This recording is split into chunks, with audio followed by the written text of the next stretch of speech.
बिस्मिल्लाहिर्रहमानिर्रहीम अस्सलातु वस्सलामु अलैका या रसूल अल्लाह व अला आलिका व सहाबिका या हबीब अल्लाह। IGtv जे हिन प्लेटफॉर्म तां इनायतुल्लाह बुर्दी बुलेदी जो सलाम अर्ज़ आहे। असां वटि मौजूदु आहिनि ख़ैरपुर मीरस खां इमरान गोपांग, जिन खे भलीकार चऊं था। गॾोगॾु व्यूअर्स खे पिणु ख़ुशि आमदीद। अॼु जो मौज़ू आहे बुर्दी बुलेदी कबीले जी मुख़्तसर तारीख़।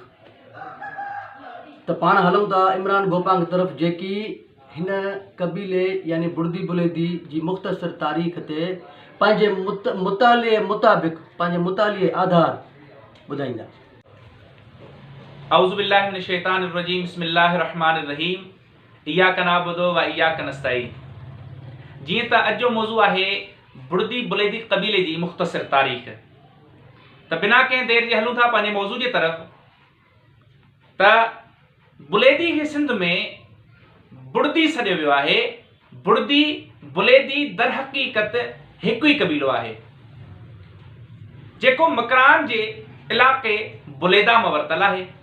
बुलेदी बलोचिस्तान जे पुराणे नाले बोलान में वरतल आहे, जेको बोल नाले तां पियल आहे, जंहिंजो मतिलबु आहे बोल जा रहाकू। थी सके थो त बुलेदी ज़ात बोल जे नाले पुठियां सरबी हुजे।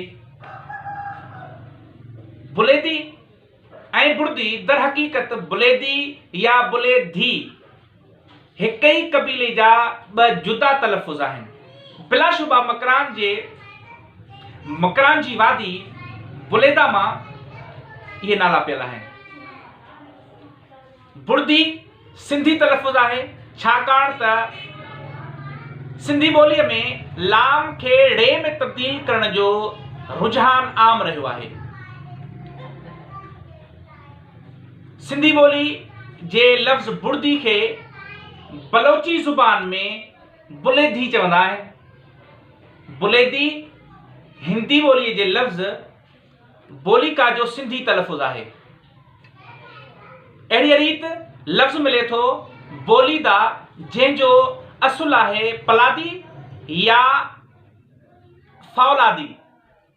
पलादी या फावलादी जेको मकरान जे हिक हंध जो नालो आहे। हिकिड़ी रिवायत मुताबिक़ हिन कबीले जा माण्हू ख़ालिस अरब नस्ल जा हुआ, जंहिंजो ताल्लुक़ अमीर अबू सईद मोहम्मदी सां हो। अमीर अबू सईद मोहम्मदी सां हो, जेको उमान जे शाही ख़ानदान मां हो। आसारे कदीमा वारनि खे कतबा मिलिया आहिनि, जिन कतबनि ते 1142 हिजरी दर्ज आहे।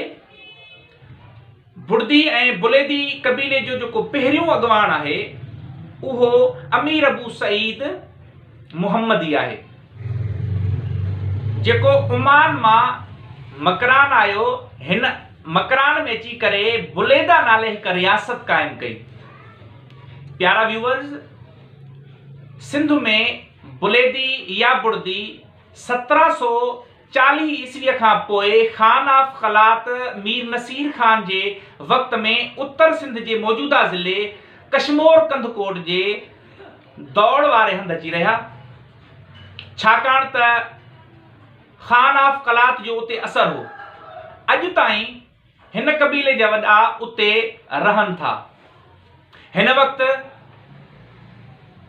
आबिद खान वलद सुंदर खान सुंदराणी हिन कबीले जो चीफ सरदार आहे। सिंध जी 1901 वारी आदमशुमारी मूजिब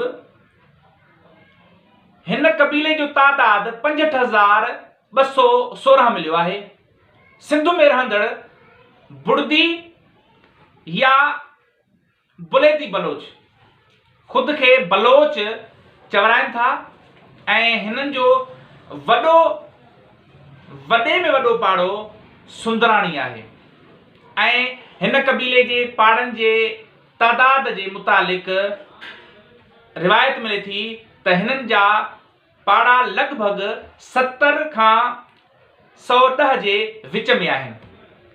पोइ कहिड़ो बद थी सघे थो त अव्हां जे आॾो बुर्दी बुलेदी कबीले जी मुख़्तसर तारीख़ ते पंहिंजे मुताले जे आधार ते रोशनी विधी वई।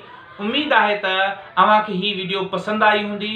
जेकॾहिं पसंदि आई हुजे त हिन IGtv चैनल खे सब्सक्राइब कयो ऐं भर में लॻल बेल आइकन खे बि दॿायो त जीअं वक़्तन ब वक़्तन असांजे हिन चैनल जूं मालूमाती वीडियोज़ अव्हां ताईं पहुची सघनि। ऐं प्यारनि व्यूअर्स खे मुंहिंजी तरफ़ां रिक्वेस्ट आहे, जेकॾहिं अव्हांखे पंहिंजी ज़ात जी तारीख़ जे मुतालिक़ ॼाण हासिलु करणी आहे या वीडियो ठाराइणी आहे त बराए करम कमेंट सेशन में वञी करे तव्हां पंहिंजी ज़ात जो नालो रखो। इंशाअल्लाह अव्हांजे सहकार सां असां वीडियो तैयार करे पंहिंजे IGtv ते अपलोड कंदासीं। तव्हांजी वॾी महिरबानी।